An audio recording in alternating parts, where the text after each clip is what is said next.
नमस्कार। म अनिस्मा बस्नेत। विजयादशमी 2078 सालको हार्दिक मङ्गलमय शुभकामना। राति 8 बजेको जनता समाचारमा स्वागत छ। म कावेरी पौडेल। सबैभन्दा पहिले प्रमुख समाचार। नेपालीहरूको महान पर्व बडा दशैंको आज मुख्य दिन विजयादशमी। हर्ष र उल्लासका साथ मान्यजनबाट टीका र जमरा ग्रहण गरी मनाइँदै। विजयादशमीका अवसरमा राष्ट्रपति, प्रधानमन्त्री लगायत दलका नेताहरूद्वारा शुभकामना सन्देश जारी। बडा दशैंले सबैमा सकारात्मक ऊर्जा थप्ने विश्वास। विजयादशमीको टीका लगाएसँगै उपत्यकाका सडकमा सर्वसाधारणको चहल पहल सुरु। सार्वजनिक सवारी साधनमा टीका लगाउन जानेको भिड। चीन र भुटान बीच सीमा विवाद समाधानको लागि रोड म्यापमा हस्ताक्षर। चीन र भुटान बीचको सहमतिमा भारतको नोटिस।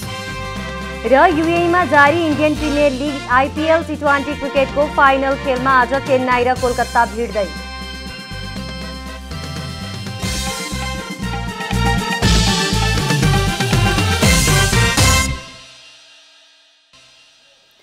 अब पुरा समाचार।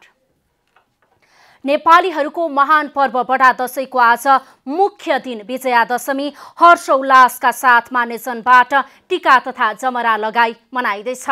टीकाको शुभ साइत बिहान 10:02 भएको भए तापनि दिनभरि नै दुर्गा भवानीको प्रसाद, टीका र जमरा ग्रहण गर्न सकिने पञ्चाङ्ग निर्णायक समितिले जानकारी दिएको छ। आश्विन शुक्ल दशमी तिथिमा शक्ति स्वरूपा भवानी माता सिद्धिदात्रीको पूजा गरी प्रसाद स्वरूप टीका जमरा ग्रहण गरिन्छ। सिद्धिदात्री मातालाई विजया र दानकै प्रतीक मानिएको छ। भगवान श्रीरामले शारदीय नवरात्रमा देवीका विभिन्न स्वरूपको पूजा आराधना तथा शक्ति साधना गरी आसुरी वृत्तका रावणमाथि विजय प्राप्त गरेको शास्त्रमा उल्लेख गरिएको छ। राष्ट्रपति विद्यादेवी भण्डारीले विजयादशमीका अवसरमा शुक्रबार आमा मिथिला पाण्डेका हातबाट बिहान 10:02 को शुभ साइतमा टीका ग्रहण गर्नुभएको छ। राष्ट्रपति भण्डारीले राष्ट्रपति कार्यालय शीतल निवासमा आमा मिथिला पाण्डेबाट विजयादशमीको टीका र जमराका साथै आशीर्वाद ग्रहण गर्नुभएको हो। त्यसैगरी राष्ट्रपति भण्डारीले शुक्रबार हनुमान ढोकाका मूल पुजारी देवराज अर्यालबाट पनि टीका ग्रहण गरी विभिन्न शक्तिपीठका गुरुले प्रदान गरेको प्रसाद ग्रहण गर्नुभएको थियो। यो वर्ष महामारीको जोखिमलाई ध्यानमा राख्दै राष्ट्रपति भण्डारीले सर्वसाधारणलाई टीका लगाउने कार्यक्रम स्थगन गरिएको राष्ट्रपति कार्यालयले जानकारी दिएको छ। प्रधानमन्त्री शेरबहादुर देउवाले विजयादशमीका अवसरमा गुरु टीकाराम घिमिरेबाट टीका ग्रहण गर्नुभएको छ। प्रधानमन्त्री निवास बालुवाटारमा शुक्रबार बिहान 10:02 को शुभ साइतमा प्रधानमन्त्री देउवाले टीका जमरा र प्रसाद ग्रहण गर्नुभएको हो। गुरु टीकाराम घिमिरेबाट टीका ग्रहण गरेपछि प्रधानमन्त्री देउवाले प्रथम महिला डाक्टर आरसु देउवा र छोरा जयवीर देउवालाई दशैंको टीका लगाइदिनु भएको थियो। कोभिड-19 महामारीको जोखिम कायमै रहेकाले स्वास्थ्य मापदण्ड अपनाएर प्रधानमन्त्री देउवाले सीमित रूपमा परिवार, आफन्तजन तथा प्रधानमन्त्रीको सचिवालय र सुरक्षामा खटिने सुरक्षाकर्मीहरूलाई टीका लगाइदिनु भएको छ। कोभिड महामारीको जोखिमका कारण अघिल्लो वर्ष चाहिँ यस वर्ष पनि प्रधानमन्त्रीबाट सर्वसाधारणलाई टीका लगाउने कार्यक्रम स्थगन गरिएको प्रधानमन्त्रीको सचिवालयले जानकारी दिएको छ। संघीय गणतन्त्र नेपालका प्रथम राष्ट्रपति डाक्टर रामवरण यादवले गुरु पुरोहितबाट बिहान 10:02 को शुभ साइतमा टीका जमरा ग्रहण गर्नुभएको छ। बडा दशैं मनाउन गृहनगर पुग्नु भएका प्रथम राष्ट्रपति यादवले नेपाल र नेपालीको सुख शान्तिको कामना गर्दै दुर्गा भवानीको पूजा आराधना पनि गरेको सचिवालयले जनाएको छ। यसैगरी नेकपा एकीकृत समाजवादी पार्टीका अध्यक्ष माधव कुमार नेपालले कार्यकर्ता एवं सर्वसाधारणलाई अपराह्न 3 बजेपछि टीका तथा जमरा लगाइदिनु भएको छ। उता माओवादी केन्द्रका अध्यक्ष पुष्पकमल दाहाल प्रचण्डले भने दशैंको टीका तथा जमरा ग्रहण गर्नु भएन र कसैलाई पनि टीका जमरा लगाइदिनु भएन। तर जनता समाजवादी पार्टी जसपाका संघीय परिषद अध्यक्ष डाक्टर बाबुराम भट्टराईले 92 वर्षीय बुबा भोज प्रसाद भट्टराईको हातबाट बडा दशैंको टीका ग्रहण गर्नुभएको छ।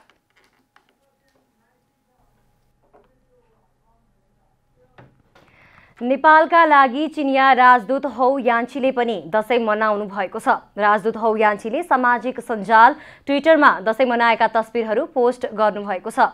मेरा नेपाली सहकर्मीहरूसँग दशैं मनाउन पाएकोमा खुसी छ। सबै नेपाली साथीहरूलाई सुस्वास्थ्य सुख र उन्नतिको लागि मङ्गलमय शुभकामना गर्दछु भनी सामाजिक ट्विटरमा लेख्नु भएको छ। राजदूत यान्छीले सहकर्मीलाई टीका लगाइदिनु भएको देख्न सकिन्छ, तर आफूले भने टीका र जमरा लगाउनु भएको छैन। यस्तै नेपालका लागि अमेरिकी राजदूत रेन्डी बेरीले दशैंको टीका र जमरा ग्रहण गर्नुभएको छ। राजदूत बेरीले महाराजगञ्ज स्थित अमेरिकी दूतावासमा टीका र जमरा ग्रहण गर्नुभएको हो। राजदूत बेरीले दूतावासमा मान्यजनबाट टीका तथा जमरा ग्रहण गरेको तस्बिर सामाजिक सञ्जालमा राख्नु भएको छ। आफूले टीका ग्रहण गरेपछि बालबालिका तथा अन्य व्यक्तिलाई पनि टीका लगाइदिनु भएको छ। राष्ट्रपति विद्यादेवी भण्डारीले बडा दशैं 2078 का अवसरमा स्वदेश र विदेशमा रहेका नेपालीमा शुभकामना व्यक्त गर्नुभएको छ। राष्ट्रपति भण्डारीले सुख, शान्ति, समृद्धिका साथै सबैमा नयाँ उत्साह, उमङ्ग र सकारात्मक ऊर्जा थप्ने विश्वास व्यक्त गर्नुभएको छ। यसैगरी राष्ट्रपति नन्दबहादुर पुनले उपराष्ट्रपति नन्दबहादुर पुनले समृद्ध राष्ट्र निर्माणका लागि सबै नेपालीलाई एकताबद्ध गर्दै आपसी सहमति, सहयोग र सहकार्यको बाटोमा अघि बढ्न बडा दशैंले सबैलाई प्रेरित गर्ने अपेक्षा व्यक्त गर्नुभएको छ। प्रधानमन्त्री शेरबहादुर देउवाले बडा दशैं लगायतका सांस्कृतिक पर्वहरूले नेपाली समाज र मानव जीवनमा भातृत्व, भावनात्मक एकता र राष्ट्रिय गौरवका निम्ति विशिष्ट योगदान पुर्याउँदै आएको बताउनु भएको छ। बडा दशैंको अवसरमा शुभकामना दिँदै नेकपा एकीकृत समाजवादीका अध्यक्ष माधव कुमार नेपालले पर्वहरूले हाम्रा मूल्य, मान्यता र संस्कारलाई थप बलियो बनाउन सक्नेमा आफू विश्वस्त रहेको बताउनु भएको छ भने माओवादी केन्द्रका अध्यक्ष पुष्पकमल दाहाल प्रचण्डले शुभकामना सन्देश दिँदै बहुजातीय, बहुभाषिक, बहुसांस्कृतिक एवं बहुधार्मिक विविधताले भरिपूर्ण सुन्दर मुलुकमा आफ्नै पहिचानयुक्त सांस्कृतिक धरोहरका कारण नेपाल आदिकालदेखि नै स्वतन्त्र, अविभाज्य र एकताबद्ध राष्ट्र बन्न सफल भएको बताउनु भएको छ। थारू समुदायले दशैंको टीकाको दिन गाउँ सार्वजनिक स्थल मरुवा थान अर्थात् थारू समुदायको मन्दिरमा भेला भएर दशैंको टीका थाप्ने चलन छ। घर घरबाट जमरा, टीका र सगुन बोकेर घरमुली गाउँको सार्वजनिक स्थल मरुवा थान अर्थात् देउताको थानमा पुग्ने गर्दछन्। गाउँको कुल देवता राखेका व्यक्तिले नै सबैलाई टीका लगाइदिने चलन रहेको छ। त्यसपछि थारू समुदायमा दशैंको टीका सुरु हुने गर्दछ।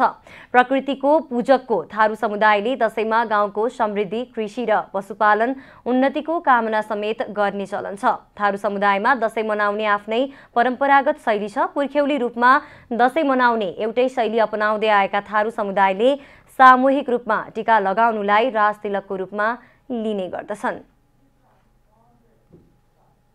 जनता समाचारमा अब छोटो विश्राम।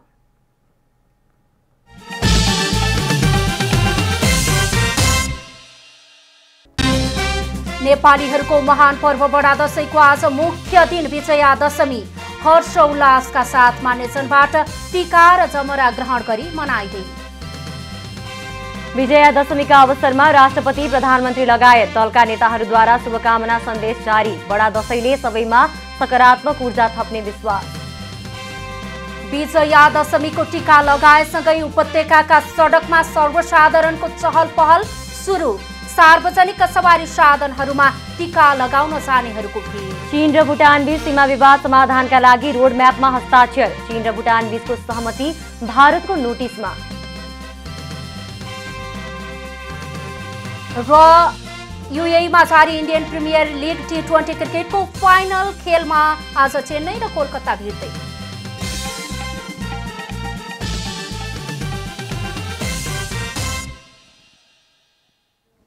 जनता समाचारमा अब थप समाचार।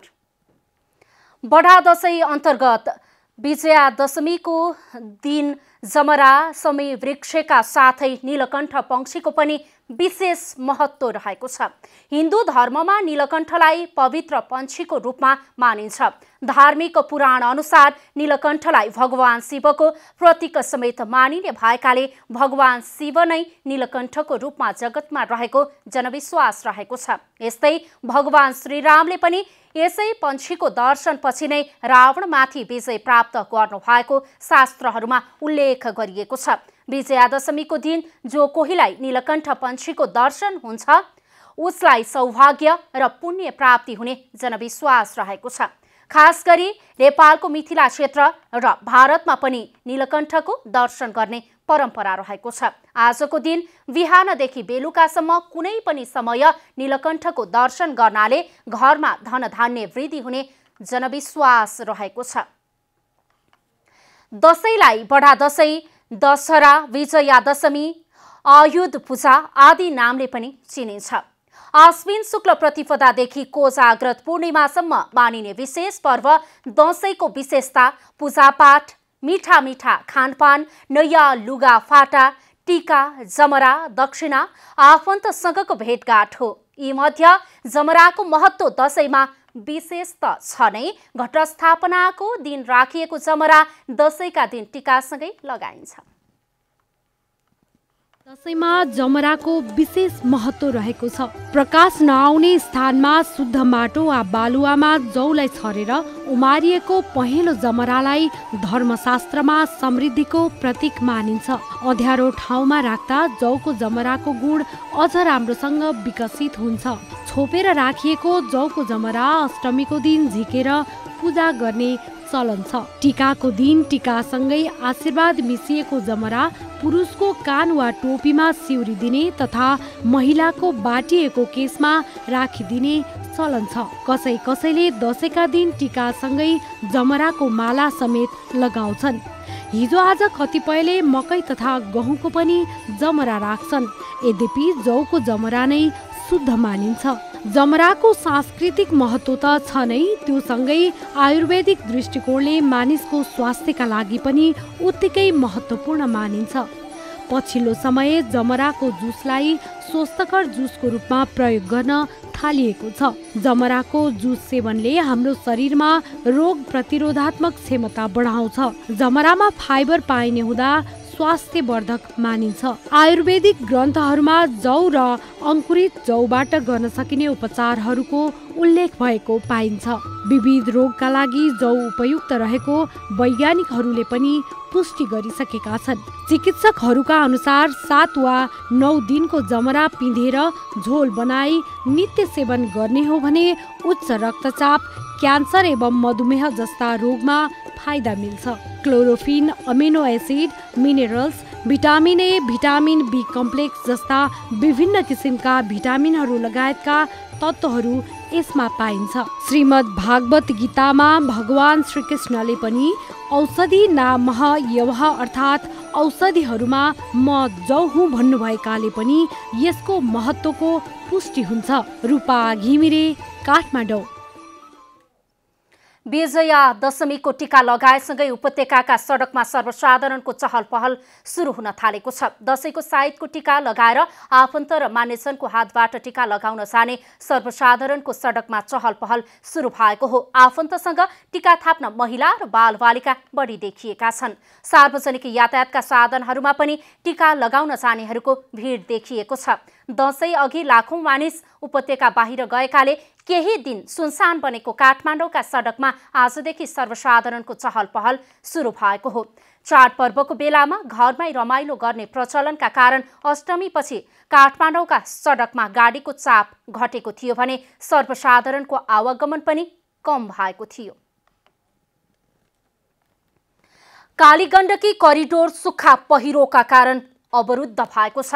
कालीगण्डकी गाउँपालिकाको वडा नम्बर 2 अर्वेनीको रक्से बौदी खोलामा सडक माथिबाट सुक्खा पहिरो खस्दा सडक अवरुद्ध भएको हो। शुक्रबार बिहान करिब 9 बजेतिर पहिरो खसेर सडक अवरुद्ध हुँदा सवारी साधन आवत अवरुद्ध भएका छन्। दशैंको दिन टीका लगाउने जाने र आउनेहरू बीच बाटोमै रोकिएका छन्। टीकाको दिन भएकाले डोजर अपरेटरहरू पनि नभएकाले समस्या भएको कालीगण्डकी गाउँपालिकाका अध्यक्ष वेद बहादुर थापाले जानकारी दिनुभयो।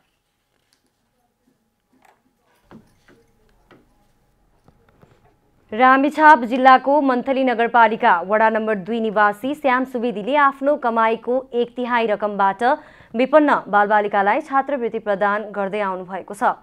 यस वर्ष 57 जना बालबालिकालाई 4,50,000 रुपैयाँ बराबरको छात्रवृत्ति प्रदान गर्नुभएको हो। रामेछाप जिल्लाको मन्थली नगरपालिका वडा नम्बर 2 निवासी श्याम सुवेदीले आफ्ना कमाईको 1/3 रकमबाट गरिब तथा विपन्न बालबालिकाहरूलाई छात्रवृत्ति प्रदान गर्दै आउनु भएको छ। विपन्न बालबालिकाहरूलाई पठन पाठनमा सहयोग पुर्याउने उद्देश्यले विगत 3 वर्षदेखि छात्रवृत्ति प्रदान गर्दै आउनु भएको हो। छात्रवृत्ति पाएपछि आफूहरूलाई पढाइमा सहज भएको र पढाइ पनि राम्रो हुँदै गएको बालबालिकाहरूको भनाइ छ। उहाँले हामीलाई विगत 3 वर्षदेखि चाहिँ छात्रवृत्ति उपलब्ध गराउँदै आउनुभएको छ। यसले गर्दा चाहिँ हाम्रो पढाइ लेखाइमा चाहिँ एकदम सहज वातावरण सिर्जना भएको छ, जसले गर्दा चाहिँ हामीले आफ्नो पढाइलाई निरन्तरता दिन पाइरहेको छौँ। आर्थिक अभावको कारण पढाइलाई बीचमा रोक्नुपर्ने अवस्था आएको बेलामा छात्रवृत्ति पाउँदा आफू एकदमै खुसी भएको छात्रा यममाया खड्काको भनाइ छ। जब श्याम सरले हामीलाई छात्रवृत्ति वितरण गर्नुभयो र त्यसपछि पढ्नको लागि हौसला प्रदान अनि केही गर्छु भन्ने आँट अनि साहस भएको छ। आर्थिक स्थिति कमजोर भएको अनि अहिले चाहिँ थप प्रगति गर्न सक्ने क्षमता चाहिँ हामीमा बढेको हौसला भएको छ। पूर्व शिक्षक समेत रहनुभएका श्याम सुवेदीले विपन्न बालबालिकालाई विद्यालय पोसाक, किताब, कफी, कलम साथै नगद समेत प्रदान गर्दै आउनु भएको छ। पहिलो वर्ष 50,000 रुपैयाँ बराबरको छात्रवृत्ति वितरण गर्नुभएको सुवेदीले यस वर्ष जिल्लास्थित विभिन्न विद्यालयका 57 जना बालबालिकालाई शैक्षिक सामग्री र नगद गरी 4,50,000 बराबरको छात्रवृत्ति प्रदान गर्नुभएको हो। मैले गर्न दुनियाँ केही सक्ने होइन, केही नानीहरूलाई एउटा उदाहरण बन्ने कुरा मात्रै हो। म जतिलाई सक्छु मेरो कमाइबाट दिन्छु भनेर मैले अरूबाट सहयोग लिनँ। यसमा व्यापार थियो, म त्यो व्यापारबाट दिन्थेँ। अहिले व्यापार छोडी घर भाडा आउँछ, त्यो घर भाडाबाट 1/3 रकम हुन्छ मेरो यो नानीहरूलाई पनि। 1/3 रकम दिँदा पनि म बाँच्छु र त्यो भएर मैले अहिले घर भाडाबाट दिन्छु। छात्रवृत्तिलाई आफूले सकुन्जेल निरन्तरता दिने साथै आगामी वर्षहरूमा बालबालिकाको संख्या पनि बढाउँदै लैजाने उद्देश्य रहेको सुवेदीको भनाइ छ। रामेछापबाट सुमित श्रेष्ठको रिपोर्ट।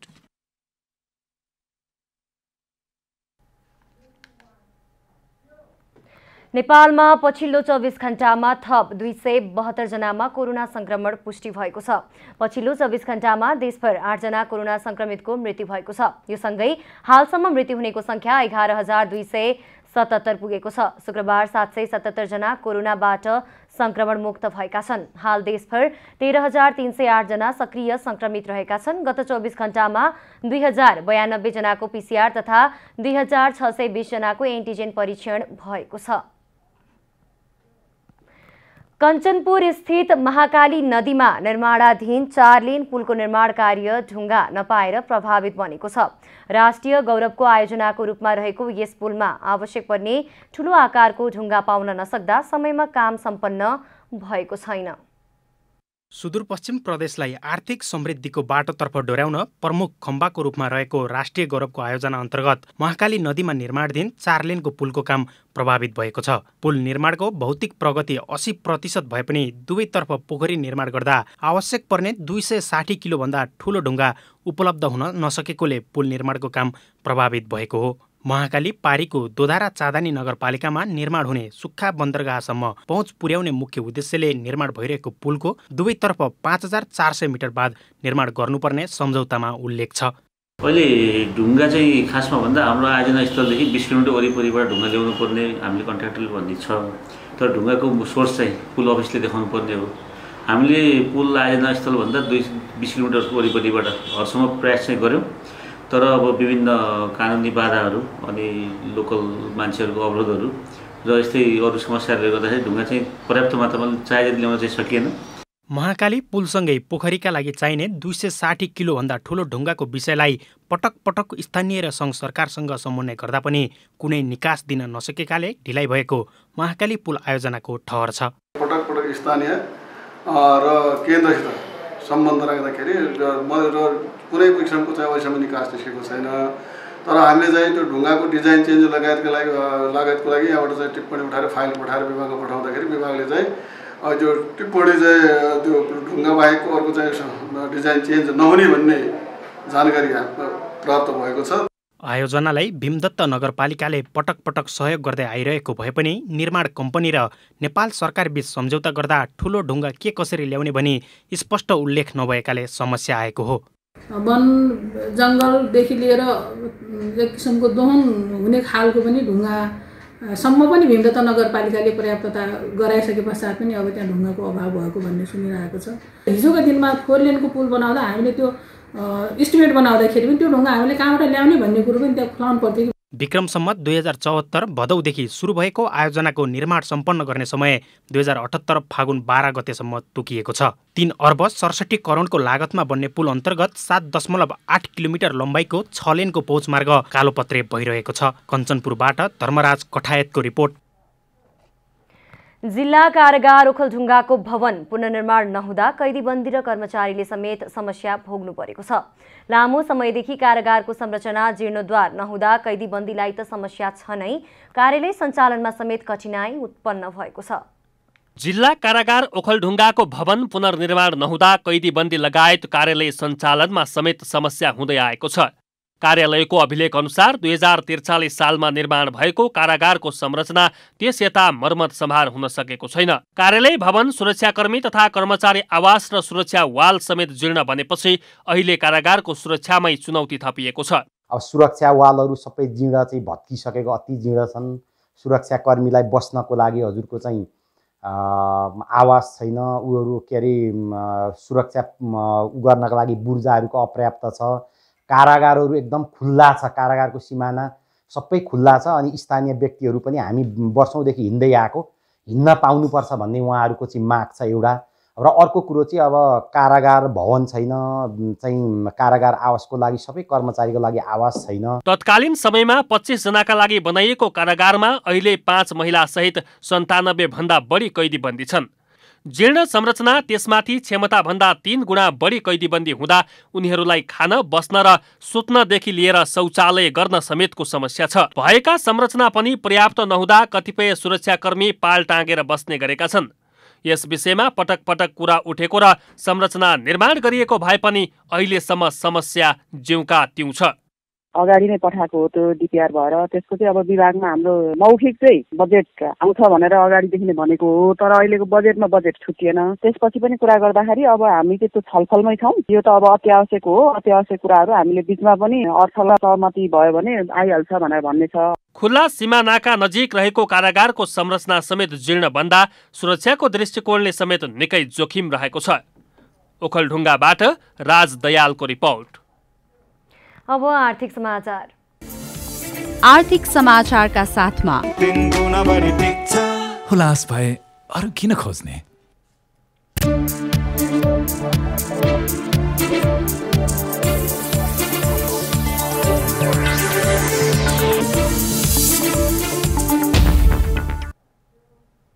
नेपालीहरूको महान चाड बडा दशैंको बेला फलफुलको मूल्य महँगो भएको उपभोक्ताले गुनासो गरेका छन्। काठमाडौँ उपत्यकाका विभिन्न स्थानहरूमा फलफुल किन्न पुगेका उपभोक्ताले फलफुलको मूल्य महँगो भएको गुनासो गरेका छन्। काठमाडौँको बानेश्वर, पुरानो बानेश्वर लगायत प्रमुख चोकहरूमा फलफुल किन्न पुगेका उपभोक्ताहरूले दशैंको कोसेलीका लागि फलफुल सजिलो रहेको तर मूल्य अत्याधिक बढेको बताएका छन्। उनीहरूको फलफुलको मूल्यमा एकरूपता नभएको भन्दै सरकारले चाडबाडको मुखमा समेत बजार अनुगमन नगरेको गुनासो गरेका छन्। सरकारले बजार नियमन नगरिदिँदा जथाभावी मूल्य बढाएर व्यापार गरिरहेको उपभोक्ताहरूको गुनासो रहेको छ। जनता समाचारमा अब छोटो विश्राम।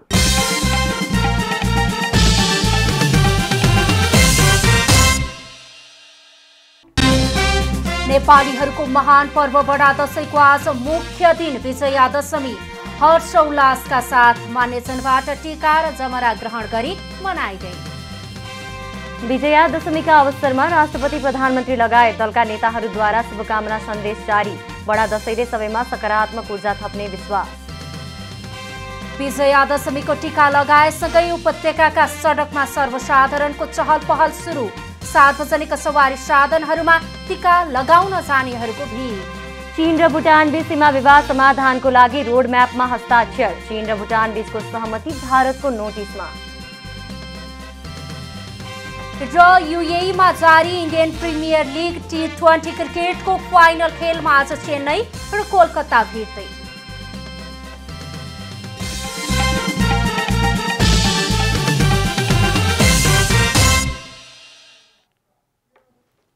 जनता समाचारमा अब अन्तर्राष्ट्रिय समाचार।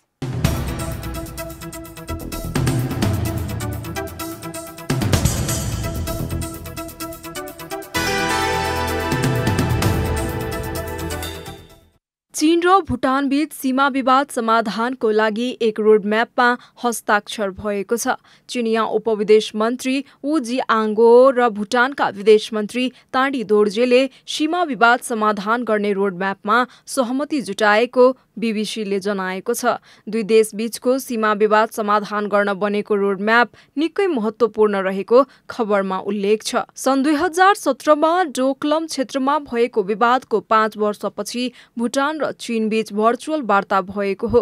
वार्तापछि भुटानको विदेश मन्त्रालयले विज्ञप्ति निकालेर चीनसँग 3 स्टेप रोडम्यापको लागि भएको सम्झौताले सीमा समस्यालाई सफलतापूर्वक समाधान गर्न मद्दत पुग्ने बताएको छ। चीन र भुटान बीचको सहमतिलाई भारतले नोटिस गरेको जनाएको छ। दुई देशबीच सम्झौता हुनुका साथ भारतले दिल्लीमा रहेको भुटानी दूतावासमा सम्पर्क गरेको, तर दूतावासले कुनै प्रतिक्रिया दिन अस्वीकार गरेको द हिन्दूले जनाएको छ। डोकलम क्षेत्रमा भारत, चीन र भुटान बीचको सहमति आवश्यक पर्ने भारतको भनाइ रहँदै आएको छ। संयुक्त राष्ट्र संघले भेनेजुएलामा आगामी महिना हुन लागेको आम निर्वाचनका लागि चुनावी विज्ञहरूको एउटा प्यानल पठाउने भएको छ। भेनेजुएलामा आगामी महिना हुन लागेको क्षेत्रीय र नगरपालिकाको निर्वाचनका लागि 3 जना विज्ञहरूको टोली परिचालन गरी निर्वाचन प्रक्रिया अनुगमन गरेर संयुक्त राष्ट्र संघका महासचिवलाई निर्वाचनको समग्र आचरणको स्वतन्त्र आन्तरिक प्रतिवेदन उपलब्ध गराइनेछ। निर्वाचनमा निर्वाचन अधिकृत विज्ञहरू पठाउन लागि हो। निर्वाचनको प्रक्रियामा नै सहयोग गर्नका लागि उक्त निर्वाचन विज्ञहरूको टिम पठाउन लागि बताइएको हो। निर्वाचनको निष्पक्षता र थप सहजताका लागि संयुक्त राष्ट्र संघले विज्ञ पठाउन लागेको हो। संयुक्त राष्ट्र संघका महासचिव एन्टोनियो गुटेरसको प्रेस सचिवालयले सो जानकारी गराएको हो। निर्वाचनका लागि संयुक्त राष्ट्र संघले प्राविधिक सहयोग पनि उपलब्ध गराएको छ। अन्य प्रक्रियागत सहायता गर्दै आएको राष्ट्र संघले आगामी महिनाको निर्वाचनका लागि निर्वाचन विज्ञहरू नै पठाउन लागेको हो। लेबनानमा न्यायाधीश विरुद्धको प्रदर्शनमा गोली हानाहान भएको छ। राजधानी बेइरुतमा भएको गोली हानाहानको क्रममा कम्तीमा 6 जनाको मृत्यु भएको छ भने 32 जना घाइते भएका छन्। हिंसा शिया मुस्लिम समूह हेजबोल्ला र आमलले न्यायाधीश विरुद्ध गरेको प्रदर्शनका क्रममा भएको हो। क्रिस्चियन मिलिसिया र सिया सदस्यहरूबीच सडकमा गोली हानाहान भएको बीबीसीले जनाएको छ। गत वर्ष तटीय शहरमा भएको ठूलो विस्फोट कम्तीमा 219 जनाको मृत्यु भएको थियो। उक्त विस्फोटको संलग्नताको विषय अनुसन्धान भइरहँदा हेजबोल्ला र उसका समर्थकहरूले न्यायाधीश तारेक बितार पूर्वाग्रही भएको आरोप लगाउँदै आएका छन्।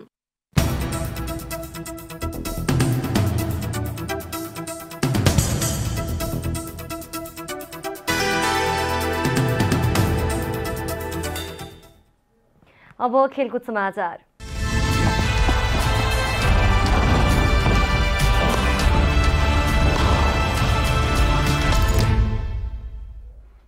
युएईमा जारी Indian premier league IPL T20 क्रिकेटको फाइनल खेल आज हुने भएको छ।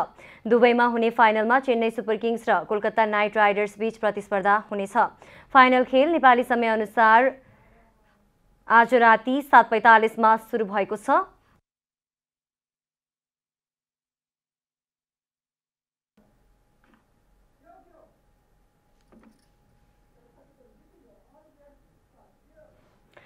पाकिस्तान क्रिकेट बोर्डले क्रिकेटर जिसन मलिकलाई निलम्बन गरेको छ।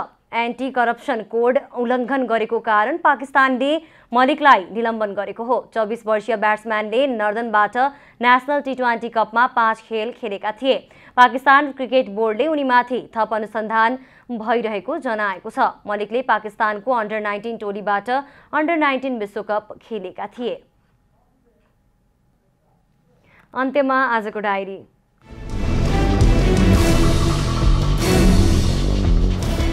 नेपालीहरूको महान पर्व बडा दशैंको आज मुख्य दिन विजयादशमी हर्ष र उल्लासका साथ मानिसजनबाट टीका तथा जमरा लगाई मनाइँदैछ। आश्विन शुक्ल दशमी तिथिमा शक्ति स्वरूपा भवानी माता सिद्धिदात्रीको पूजा गरी प्रसाद स्वरूप टीका जमरा ग्रहण गर्ने गरिन्छ। सिद्धिदात्री मातालाई विजयी र दानकी प्रतीक मानिएको छ।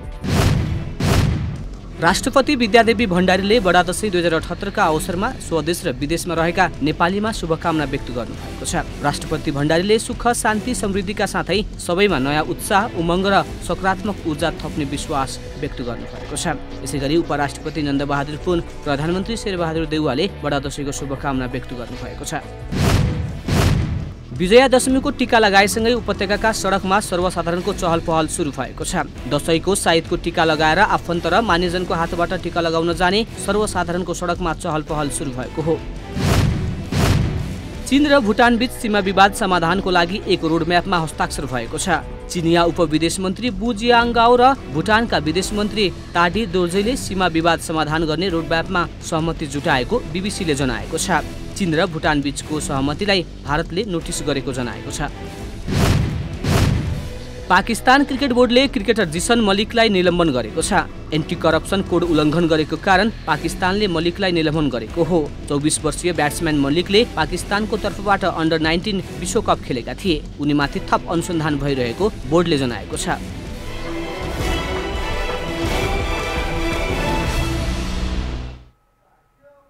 जनता समाचार अहिलेलाई यति नै। जनताद्वारा जनताका लागि प्रसारित जनता टेलिभिजन हेर्दै गर्नुहोला। नमस्कार।